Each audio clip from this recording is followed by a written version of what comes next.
So thank you for letting me be here with you and to be able to talk about something that has been most important to me and has really defined my career, but was not something that was ever part of my teacher education. So a big reason why I do this work and why I think it is important is that when I was educated to be a teacher, I didn't have any of this. And I made a very, very serious mistake. I almost left teaching, ended my career because of it. But I had a good administrator who saw what was happening for me and sort of pulled me back from the brink. And so I've sort of made it my mission to be able to work with educators wherever I can on issues of racial identity development, but specifically on white racial identity development because it was something that I never heard about. Nobody ever talked to me about. And I ended up doing things in my classroom because I didn't know about it and doing not great things with kids. And I've sort of vowed that I want to work with other teachers to make sure nobody else has to go through the learning curve that I went through. And this is crazy. We've got people in the balcony. I can barely see you up there. Hello, balcony. Look at you all up there. So it's wonderful to be here. Had this great relationship with Arlington County. I'm very grateful of the work that you all do. I get to work nationally with schools around the country, both public and private schools. The work you're doing is very groundbreaking. And what's most important to me is that it's rooted in student achievement. Because ultimately, if we're going to do all this work on equity and diversity, it has to make sure that the kids who come before you every day can be their best selves and do their best work alongside of you. So that's my passion and will be most of my focus today. We're going to have this relatively short amount of time together because this always happens to me because we get chatting and then all of a sudden Cheryl or Sue or Tim will start waving at me and saying, you have to stop talking. So I'm going to try to watch the time and make sure I'm being appropriate because you guys are going to break into your small groups after this session. So you sort of had the three objectives, and really my talk is going to follow on those. We're going to start with a little bit of my autobiography and sort of how I came to be where I am and what I'm doing. I'm going to show you a quick video clip. I also think it's important whenever I'm with teachers, I always like to bring good resources. And there was a great exhibit that was at the Smithsonian called Race, Why Are We So Different? Did folks get a chance to see that or get there? If you didn't get a chance to get there, the cool thing is they have an amazing website. And so I use it, I work pre-K through 12, so I'm working with the little guys all the way through the high school. I teach a 6th grade and 9th grade seminar on media literacy and stereotypes, and I've used a lot from the exhibit. So hopefully, I hope you're gonna enjoy the video clip. I wanna bring another voice into the conversation around whiteness, so it's not just my voice. But also, I encourage you to go to the website and check it out. And I can make sure that the folks, Sue or Cheryl, will post the website information so you guys can get that if you need it. But it's a terrific resource. And they're going to talk about a little bit about my work and then going to be able to take questions from you all, okay? You can feel free to ask me any question that you need to ask me. I speak very quickly. So if I am chugging along and there's something that I say that's not clear, I recognize that we're in a big group, but rather than having you sit there and be frustrated, like, what did she just say? Or what? She sounds nuts. Like, what's going on? Just go ahead and put your hand up and just say, Elizabeth, could you clarify? Or I didn't catch that, okay? Because I want to be mindful. I'm working on wait time in my teaching. That's one of my main things. My students are like, you have to wait more. So I'm working on pausing, working on that. That's great. When I got into teaching 20 years ago, you heard from my biography, I grew up in Northern California. Do I have any other folks from California in the room? Woohoo! Shout it out. I'm Northern California, but for this purpose, we're all from the grand state of California. Are you from Southern California? That's why you're shaking your head, right? We should have a little dividing line going between Northern California. But for today, you will be from California.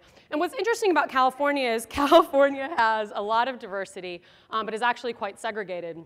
And so when I was growing up, there was a presence of a lot of diversity around me, but my town was very, I'm half Italian, half Irish, all Catholic from both sides. Grew up in a town where everybody sort of sounded and looked like me. Went to my high school of 2,000 students. We had 2 African-American students in the entire high school. And we had no black teachers. And so my experience sort of growing up was that I was just normal. And I just thought that was the way the world looked. And if we were talking about race or if anybody was mentioning that, quickly somebody in my family would hush you or hit you or was like, shh, like we don't talk about that. And I got very clear messages when I was growing up that to talk about race was racism. So that's one thing that was one of the biggest things I had to get the hurdle I had to jump was to be able to understand that I could see race, but just because I see race, that's not a judgment about people from different racial backgrounds. But I think many of us might have been raised in other parts of the country too, to sort of aspire towards this colorblind attitude. Some folks raised that way, like the virtue was to be colorblind, maybe? Yes, some, not very many, really. But I was really raised that, again, to see color was the problem, and that actually if we could all just sort of pretend we were all the same, even though I knew there were comments being made and other things that were happening, even though it was shushed in my family and wasn't talked about.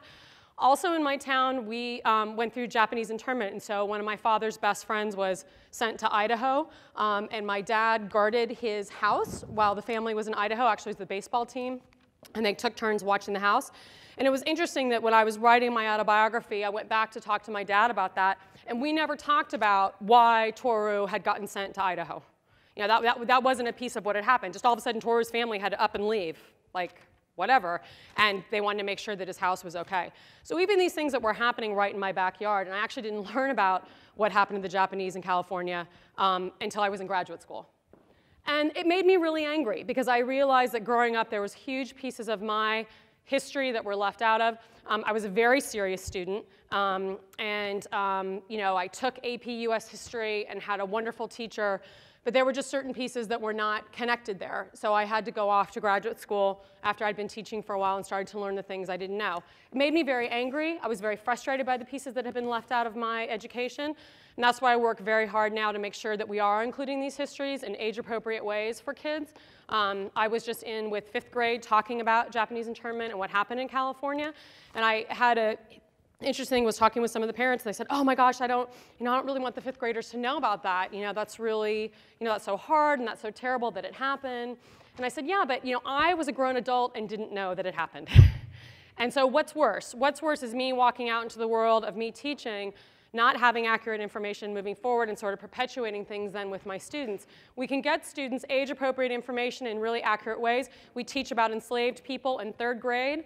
At my school, we've been able to walk through and do it in a really powerful way, in an age-appropriate way, but to make sure that the little kids are getting the right story at the time that they can handle it, and then we build on that in 4th and build on that in 5th. So really trying to work to take some of these things that were left out of our history into other people's history. The interesting thing was for me was that I was very interested in issues of racial identity and ethnicity, especially being Italian. My grandparents had come from Italy. They did not speak English. My father did not speak English when he went to kindergarten. He was called a dago. I don't know if people even hear those terms anymore. Like I was telling my high school kids that my dad got called a dago, and they're like, what's a dago? But it was a derogatory term for Italians at the time, because when my grandparents, and probably many of your relatives too, if you have immigrant families who came to the United States, when they came at the turn of the century, my family wasn't white. They were Italian. And if you have family coming from Eastern Europe or from other places, your family, I mean, if you were Irish, you were white when you came here. And so it's interesting, but in one generation, my family became white, which was really interesting. And so my father got to kindergarten and just got the you-know-what beat out of him because he couldn't speak English.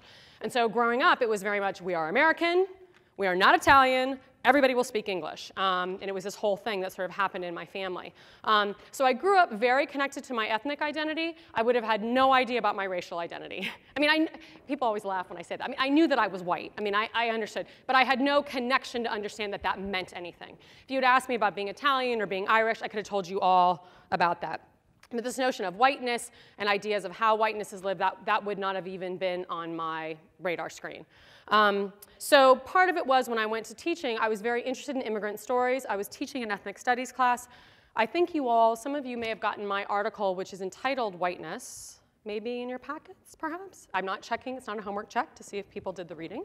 But just asking is the part that I write about teaching a class I was teaching. I was teaching a class on ethnic identity, but what was so interesting when I started teaching the class, I didn't teach any white people. I was teaching only people of color. And teaching the class the first time, and everything went great, and it was wonderful. And it was interesting, the school, it was an elective course, so students could sign up for it. And I ended up having majority students of color in my class. And it was so interesting because my colleagues were really commenting on this, and oh, wasn't this interesting? And I had a class of 26, I think, and I probably had maybe 3 or 4 white kids in it. I mean, it was sort of an interesting thing.